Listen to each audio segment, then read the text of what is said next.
A trader offer an 8% discount on all his goods and still make a profit of 15% if an item is marked with a price of 250, the cost price is।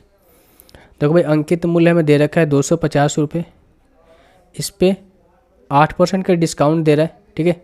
8% का discount यानी कि बेच रहा है 92/100 में, फिर भी इससे 15% का प्रॉफिट हो रहा है। तो यहाँ से हम कैसे भी कर सकते हैं भाई। देखो, हम जानते हैं कि अगर मैं यहाँ से निकालूँ आपको सी पी अपॉन में एम पी का रेशियो, तो ये होता है भाई 100 प्लस में 100 माइनस का डी अपन में 100 प्लस का पी होता है। तो डिस्काउंट कितना दे रहा है भाई आपका, देखो डिस्काउंट 8% दे रहा है, यानी कि 92 हो जाएगा, और प्रॉफिट कितना होता है 15%, यानी कि 115। तो अब यहाँ से देखो भाई 115 की वैल्यू इन्होंने दे रखी है कितनी, 250, इसका 2 गुना है, तो जो कॉस्ट प्राइस होगा ये भी इसका 2 गुना होगा। कितना होगा, 2 दूनी का 4, 9 दूनी का 18, 184 होगा ना। क्या पूछा था, कॉस्ट प्राइस तो कितनी हो जाएगा, 5 दूनी का 10, 2 और 2, 5 दूनी का 10, नहीं भाई मिस्टेक हो रहा है, 1 मिनट। अगर कॉस्ट प्राइस 115 की वैल्यू ये है तो हमें 92 की वैल्यू निकालनी है। देखो, तो 92 की वैल्यू निकालने के कितने हो जाएगा आपका, 250/115 इंटू 92, ये हो जाएगा। तो 2300 का कितना होता है, 192, 2300 का 92 होता है, 23 5 कितना होता है, 25 15 5 10, 23 5 15, 115 होता है। अब 5 से काटेंगे कितने बार में, 50 बार में, तो ये हो जाएगा कितना आपका 200। तो जो वस्तु है उसकी कॉस्ट प्राइस कितनी आ गई, यानी कि क्रय मूल्य कितना आ गया, 200 आ गया। आपको क्या याद रखना है, इस फॉर्मूले को आपको याद रखना है, ये जो फॉर्मूला है ना, बस इसको आपको याद रखना है कि जब भी आपको इस केस में कुछ दे रखे तो यहाँ पर क्या होता है भाई, यहाँ पर होता है कि सी पी अपन में अगर एम पी का रेशियो निकालना है हमें, तो 100 माइनस का डी अपन में 100 प्लस पी होता है।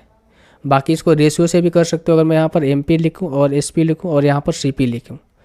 8% के फ्रैक्शन वैल्यू होती है भाई, या फिर आप इसको ऐसे भी कर सकते हो, अगर 8% की छूट दे रहे हैं कि एम आर पी 100 रुपये तो बेच रहा होगा 92 रुपये में, फिर 15% का लाभ भी हो रहा है। अगर इसमें क्रय मूल्य 100 रुपये है तो 15% लाभ यानी कि 115 में बेच रहा होगा।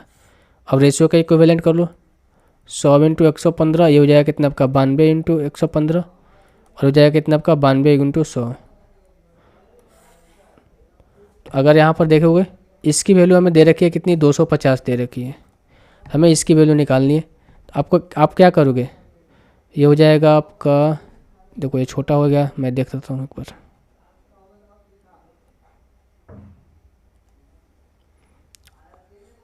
छोटा हो जा भाई, ये तो पूरा ही सिलेक्ट हो जाता है यार। फिर देखो ठीक है, देख लेते हैं, मैं क्वेश्चन को ही छोटा कर लेता हूँ, 1 मिनट, क्वेश्चन को छोटा कर लेता हूँ।